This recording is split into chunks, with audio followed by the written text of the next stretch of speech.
आजादी के बाद का सबसे क्रांतिकारी हथियार यूपीआई।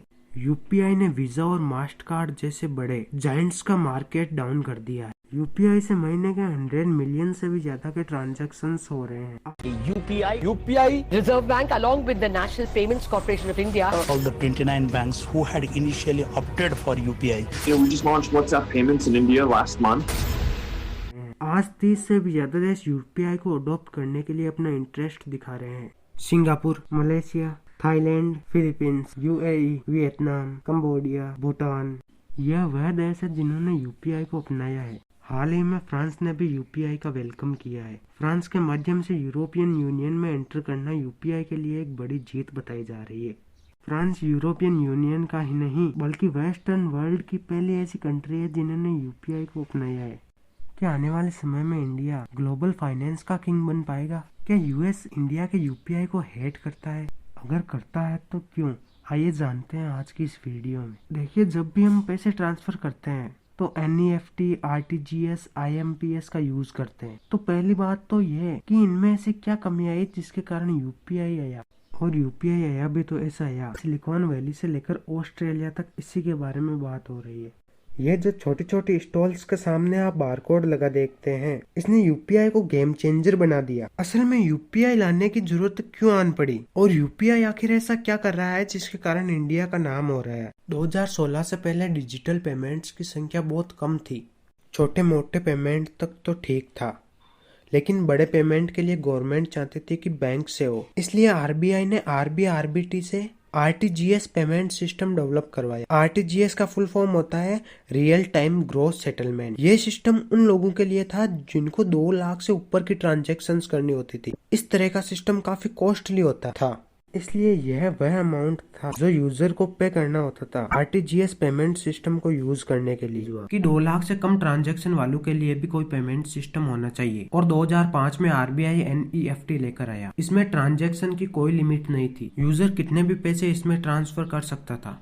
इसमें छोटे छोटे पेमेंट करने में काफी कॉस्ट आती थी, इसलिए आरबीआई एक रूल लेकर आया कि बैंक 30-30 मिनट के ब्लॉक बनाए, यानी 30 मिनट वेट होगा, उसके बाद पेमेंट होगा। फिर 2010 में आईएमपीएस लेकर आया। इसमें मोबाइल से बिना किसी वेट के पैसा ट्रांसफर कर सकते थे।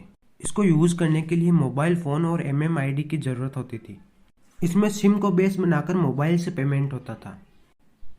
मोबाइल में वह सिम होनी चाहिए जो बैंक से लिंक हो। जिस तरह एनईएफटी आरटीजीएस पेमेंट सिस्टम को आरबीआई चलाती है, उसी तरह आईएमपीएस को एनपीसीआई चलाती है। लेकिन इन सब के बावजूद इंडिया का एक मेजर हिस्सा बैंकिंग सिस्टम से कनेक्टेड नहीं था। 2008 में केवल 10% लोगों के पास ही बैंक अकाउंट होते थे, क्योंकि तब बैंक अकाउंट ओपन करने के लिए 3 से 4 हज़ार रुपये का मिनिमम डिपॉजिट जरूरी होता था।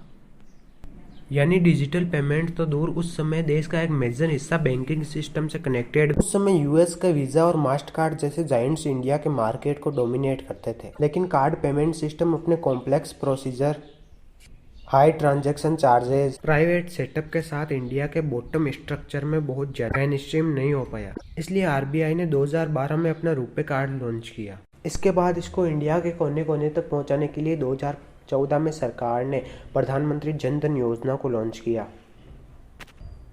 इस योजना के तहत देश भर में लोगों के जीरो बैलेंस बैंक अकाउंट खुलवाए गए। जनवरी 2015 तक देश भर में बैंक अकाउंट की संख्या 125 मिलियन और जनवरी 2021 आते आते ये नंबर 416 मिलियन से भी ज़्यादा का आंकड़ा क्रॉस कर गया। अब एनपीसीआई का एक लास्ट स्टेप बाकी था।